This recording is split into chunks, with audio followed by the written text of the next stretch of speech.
Welcome to Storytime with Tiffany. Today's book is by Dr. Seuss. It is called The Sneetches and Other Stories.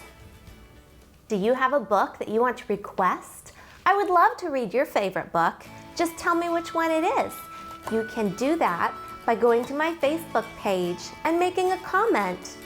See the end of this video for details. The Sneetches and Other Stories by Dr. Seuss. The Sneetches. Now, the star-belly Sneetches had bellies with stars. The plain-belly Sneetches had none upon theirs. Those stars weren't so big. They were really so small, you might think such a thing wouldn't matter at all. But because they had stars, all the star-belly Sneetches would brag, "We're the best kind of Sneetch on the beaches." With their snoots in the air, they would sniff and they'd snort. "We'll have nothing to do with the plain belly sort." And whenever they met some, when they were out walking, they'd hike right on past them without even talking. When the star-belly children went out to play ball, could a plain belly get in the game? Not at all. You only could play if your bellies had stars, and the plain belly children had none upon theirs. When the star-belly Sneetches had frankfurter roasts, or picnics, or parties, or marshmallow toasts, they never invited the plain-belly Sneetches. They left them out cold in the dark of the beaches. They kept them away, never let them come near, and that's how they treated them year after year. Then one day, it seems, while the plain-belly Sneetches were moping and doping alone on the beaches, just sitting there wishing their bellies had stars, a stranger zipped up in the strangest of cars. "My friends," he announced in a voice clear and keen, "my name is Sylvester McConkey McBean, and I've heard of your troubles. I've heard you're unhappy, but I can fix that. I'm the fix-it-up chappie. I've come here to help you. I have what you need, and my prices are low, and I work at great speed, and my work is 100% guaranteed." Then quickly Sylvester McConkey McBean put together a very peculiar machine, and he said, "You want stars like a star-belly Sneetch? My friends, you can have them for $3 each. Just pay me your money and hop right aboard." So they clambered inside. Then the big machine roared, and it clonked and it bonked and it jerked and it burked, and it bopped them about, but the thing really worked. When the plain-belly Sneetches popped out, they had stars. They actually did. They had stars upon theirs. Then they yelled at the ones who had stars at the start. "We're exactly like you. You can't tell us apart. We're all just the same now, you snooty old smarties, and now we can go to your frankfurter parties." "Good grief," moaned the ones who had stars at the first. "We're still the best Sneetches, and they are the worst. But now, how in the world will we know?" They all frowned.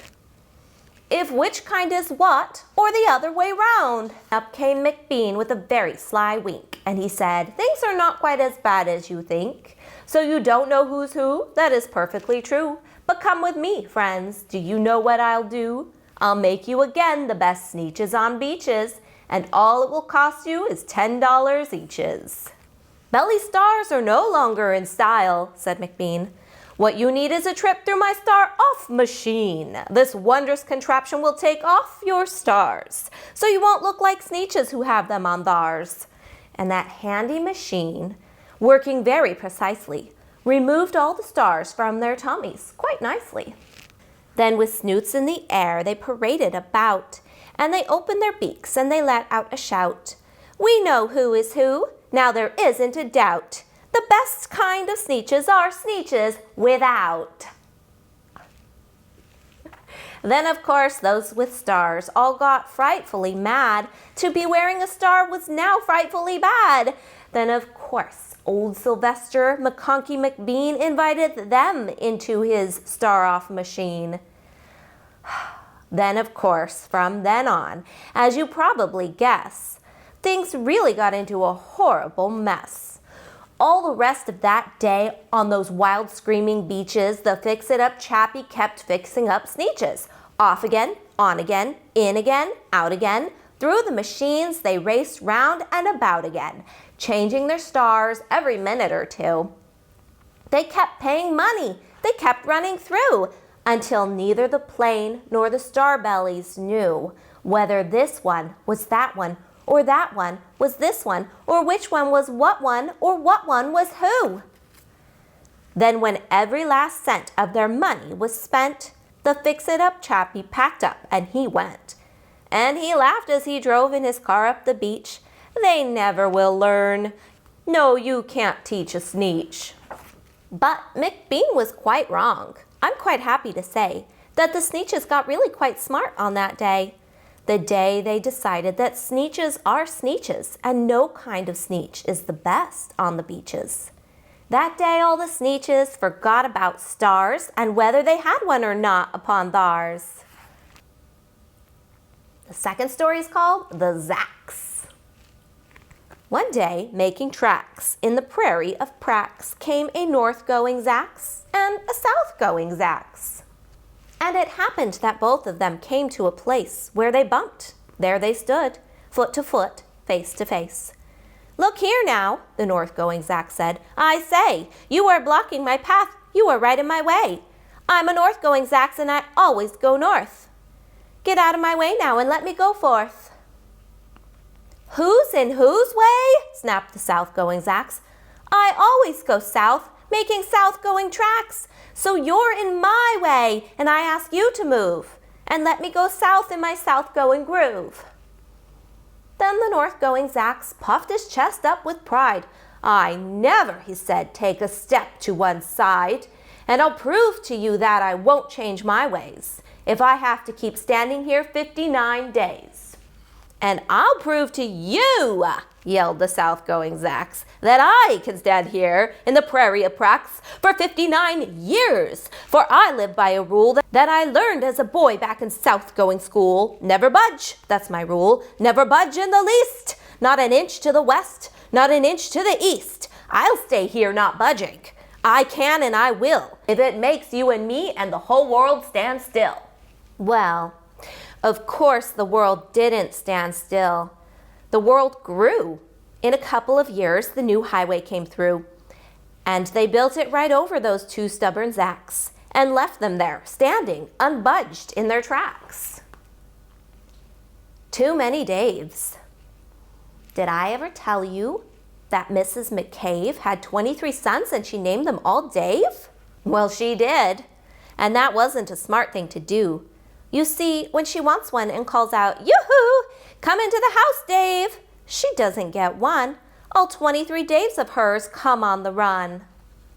This makes things quite difficult at the McCaves, as you can imagine, with so many Daves. And often she wishes that, when they were born, she had named one of them Bodkin Van Horn, and one of them Who's Foos, and one of them Snim, and one of them Hot Shot, and one Sunny Jim, and one of them Shadrach, and one of them Blinky, and one of them Stuffy, and one of them Stinky, another one Put-Put, another one Moonface, another one Marvel O'Gravel Balloon Face, and one of them Ziggy, and one Soggy Muff, one Buffalo Bill, and one Biffalo Buff, and one of them Sneepy, and one Weepy Weed, and one Paris Garters, and one Harris Tweed, and one of them Sir Michael Carmichael Zut, and one of them Oliver Bolivar Butt, and one of them Zanzibar Buck McFate, but she didn't do it, and now it's too late. What was I scared of? Well, I was walking in the night, and I saw nothing scary, for I have never been afraid of anything, not very. Then I was deep within the woods, when suddenly I spied them. I saw a pair of pale green pants with nobody inside them. I wasn't scared, but yet I stopped. What could those pants be there for? What could a pair of pants at night be standing in the air for? And then they moved. Those empty pants, they kind of started jumping, and then my heart, I must admit, it kind of started thumping. So I got out fast as I could go, sir.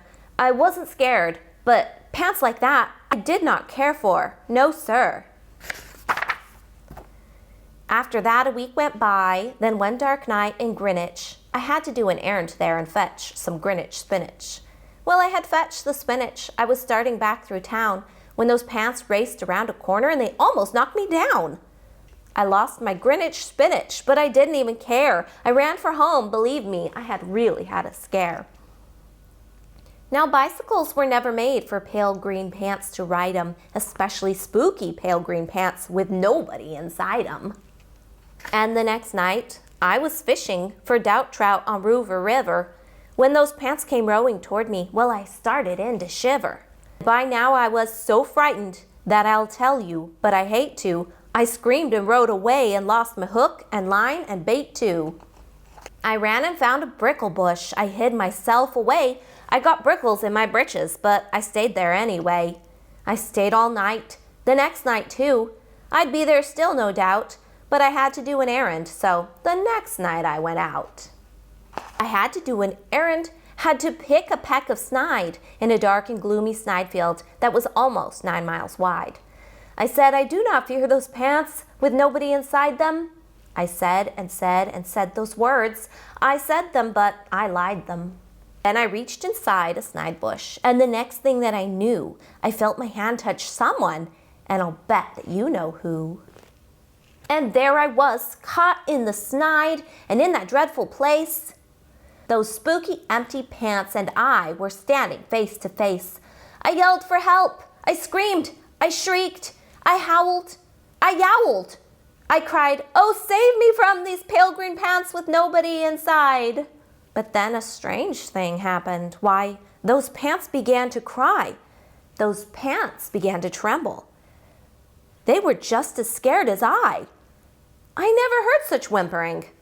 And I began to see that I was just as strange to them as they were strange to me. I put my arm around their waist and sat right down beside them. I calmed them down, poor empty pants with nobody inside them. And now we meet quite often, those empty pants and I, and we never shake or tremble. We both smile and we say hi. Thanks for joining me. Go check out my Facebook page and I'll see you next time, friends. Goodbye.